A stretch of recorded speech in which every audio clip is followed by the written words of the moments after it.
Kumusta po kayong lahat? Mapayapang Huwebes sa inyong lahat.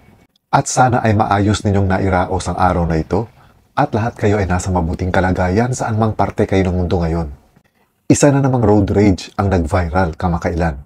At ang sangkot na naman dito ay isang pulis na naman. Paulit-ulit na lang itong nangyayari. Kung hindi retired police, isang active police. Ang sangkot madalas sa mga road rage. Nadadamay tuloy yung mga matitinong pulis dahil sa mga kalokohan ng iilang pulis na abusado sa kanilang kapangyarihan. Nangyari ang road rage na ito sa isang zigzag na daan di umano sa may Antipolo City. Nakunan mismo ni Willie Ruiz, yung truck driver, ang pagsugod sa kanya na di kalaunan ay nakilalang isang pulis, isang patrolman ng morong pulis. Itong nakunan sa video na napakayabang. O yan, tingnan ninyo yung itsura niya. Diba? Ang yabang-yabang. Daladala pa yung armas niya. And to think, araw nangyari yan at nasa gitna siya ng daan. E di ang dami nakakakita na hawak-hawak niya yung armas niya. Talagang mayabang. Talagang ipinagyayabang niya. Dahil may armas siya. Wala pang plate number yung kanyang motor. Ang tapang-tapang niya sa video na ito. At tapang ngayon, iyak later ang siguradong mangyayari dito sa mayabang na pulis na ito. Nakakagalit lang kasi kung nakakapanood tayo ng ganito at ang involved dito ay isang pulis pa naman na may sinumpaang to serve and protect the citizens. Pero ang nangyayari, sila yung umaabuso. Inaabuso nila yung pagiging pulis nila. Parang pinapakita nila sa mga civilians na dapat silang katakutan dahil unang-una nga meron silang mga armas. Tama lang na meron silang mga armas, pero dapat sana responsable sila na gamitin nila ito sa mga taong nagbibigay ng mga banta sa mga buhay nila. Pero sa katulad ng mga ganitong pangyayari na kung saan wala namang armas o hindi naman nagpakita ng anumang pagbabanta sa buhay niya, itong driver na ito, wala akong makitang rason kung bakit kailangan niya ilabas ang armas niya. Pagmamayabang ang tawag dito, pang-aabuso actually, sa pagiging pulis niya. At isa pa, kung napapansin ninyo, hindi siya naka-uniforme nung mga oras na yon. Ang pagkakaalam ko kasi, kapag ka-off-duty ang isang alagad ng batas, not unless kung meron siyang another permit to carry firearms outside of his residence during his off days, ay bawal ito. Ito sa nangyaring ito, na kung saan nakatsinelas lang nga at nakasibilyan, itong sinasabing patrolman na ito. Pero kitang-kita sa video na may dala siyang armas, inilabas niyang armas at sinugod yung driver ng truck. Abusado at sobrang yabang ang taong ito. Kasi ang sinasabi niya, ginit-git daw siya ng truck driver doon sa may zigzag road sa bandang Antipolo City. Ganon pa man, ipagpalagay natin may kasalanan yung truck driver. Halimbawa lang, kausapin mo ng mahinahon. Hindi yung ipapakita mo na galit ka at ipapakita mo yung kapangyarihan mo dahil ikaw ay isang pulis at may dala kang armas. Hindi nadadala sa ganong usapan o sa ganong pananakot ang napakaliit na gulo. Kung pag walang kakwenta-kwenta, dahil lang ginitgit ka, nasa palagay mo lang naman na ginitgit ka dahil sinasabi naman ng driver ng truck na wala naman daw siyang nagawang mali sa daan. Pero ina-assume mo na ikaw yung tama. At sa dahilang ito, may bala ka ng manakit ng isang tao dahil sa napakaliit na bagay lang. Nasaan yung sinasabing maximum tolerance na dapat ay meron kayo bilang mga alagad ng batas. Sa ngayon, ayon sa Morong Police Station, na-disarmahan na nila itong patrolman na ito at inilagay na sa restrictive custody. Pag sinabi natin restrictive custody, ibig sabihin ito, nasa kustodiya siya ngayon ng Morong Police. At kumbaga parang monitored ang bawat kilos niya doon. Yung kung halimbawa lalabas siya, anong oras siyang lalabas, anong oras siya babalik, pwedeng may escort siya pag lumabas siya.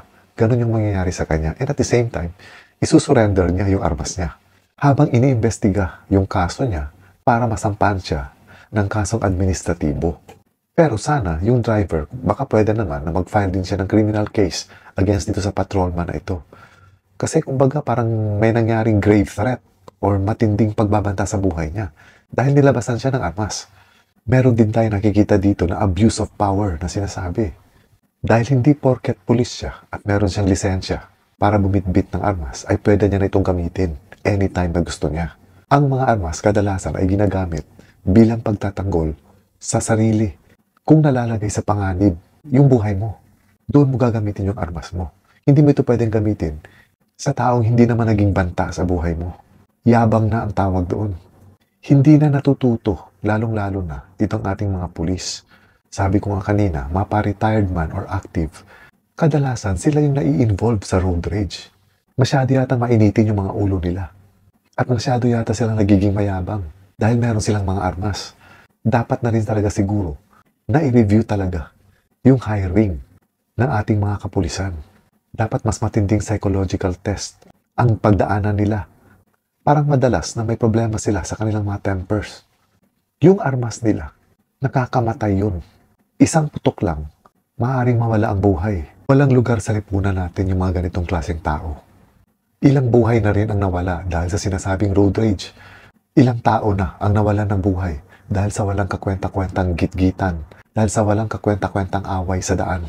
Kaya yung mga involved dito, lalong-lalo na yung mga pulis, hindi lang dapat administrative case ang sinasampa sa kanila.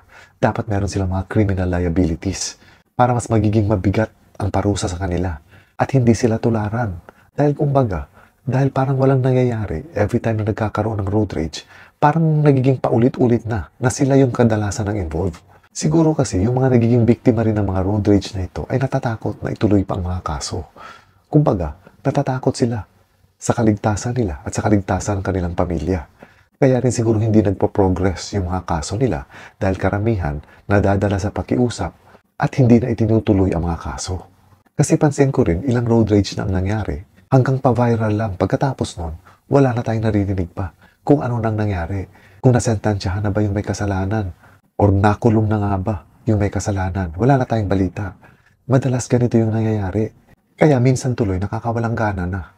Dahil hanggang pa-viral lang ng video, pagkatapos nun, wala na. Kumbaga, useless lang din kung walang nangyayari o hindi ito naaaksyonan. At sana naman dito sa mga pulis na abusado, bawas-bawasan naman ninyo yung yabang ninyo.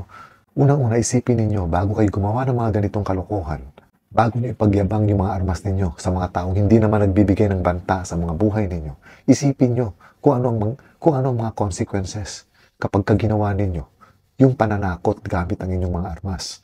Isipin ninyo, mawawalan kayo ng trabaho. Isipin ninyo, paano na yung mga pamilya ninyo? Kung wala na kayong trabaho at lahat ng mga benepisyo ninyo ay mawawala. Sa ilang segundo na pagpapakita nyo ng init ng ulo ninyo, malaki ang mawawala sa inyo. Masisira pa ang buong buhay mo. Kaya isip-isip din bago nyo unahin yung pagyayabang nyo. And of course, isipin nyo rin na yung mga matitinong kasamahan ninyo sa hanay ninyo ay nadadamay dahil sa mga kalokohan ninyo. Tandaan natin, paulit-ulit na nangyayari. Yung atapang ngayon, iyak later. And this is all for now mga kaibigan. Maraming salamat ulit sa inyong panunood. Again, salamat kaayo sa padayon ninyong pagsuporta na ako. Ingat po kayo lagi. Amping mo kanunay and God bless.